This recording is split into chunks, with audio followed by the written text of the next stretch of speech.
सुप्रभात।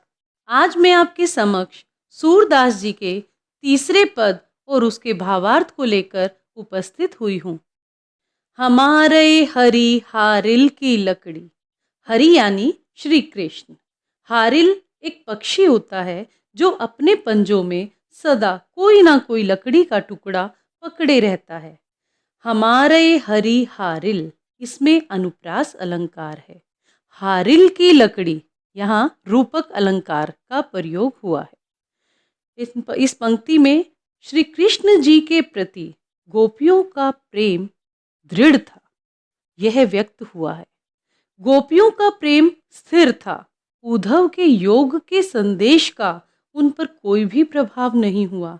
गोपियों ने उद्धव से कहा कि श्री कृष्ण तो हमारे लिए हारिल पक्षी की लकड़ी बन गए हैं, अर्थात जैसे हारिल पक्षी सदा अपने पंजों में लकड़ी पकड़े रहता है, वैसे ही हम भी सदैव श्री कृष्ण का ध्यान ही करती रहती हैं। मन क्रम वचन नंद नंदन उर, यह दृढ़ करी पकड़ी।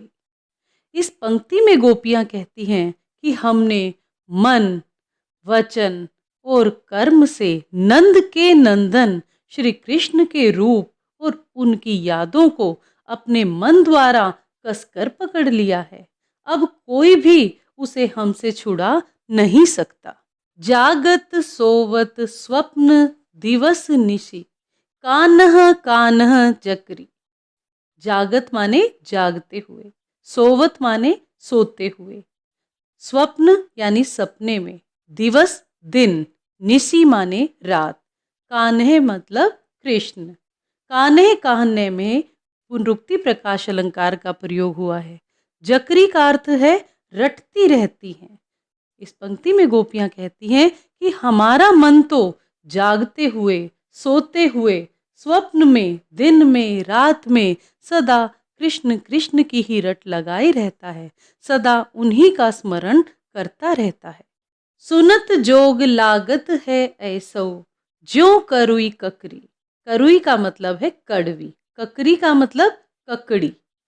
जोग लागत है ऐसो ज्यों, इसमें उपमा अलंकार का प्रयोग हुआ है।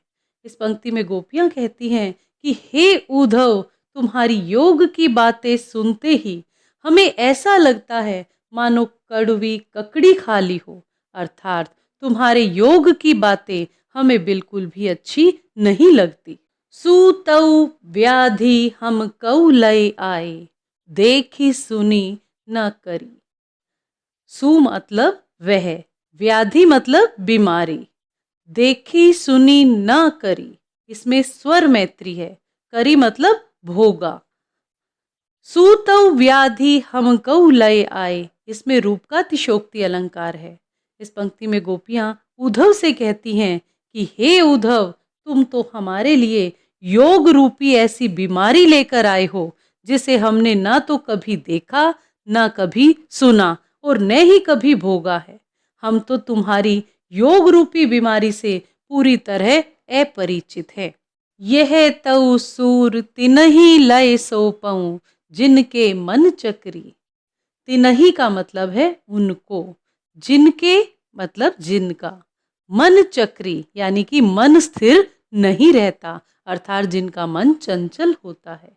इस पंक्ति में गोपियां उद्धव से कहती हैं कि हे उद्धव, तुम अपनी योग रूपी बीमारी को उन लोगों को जाकर दे दो जिनका मन सदा चक्री के समान चंचल रहता है। अर्थात गोपियां कहती हैं कि हमारा मन तो श्री कृष्ण के प्रेम में दृढ़ और स्थिर है, जिसका मन चंचल है वही योग की बातों को स्वीकार कर सकता है। इस पद में माधुर्य गुण तथा वियोग श्रृंगार का सुंदर चित्रण किया गया है। इस पद में गीति शैली का प्रयोग हुआ है। इसी के साथ तीसरे पद की व्याख्या समाप्त हुई। धन्यवाद।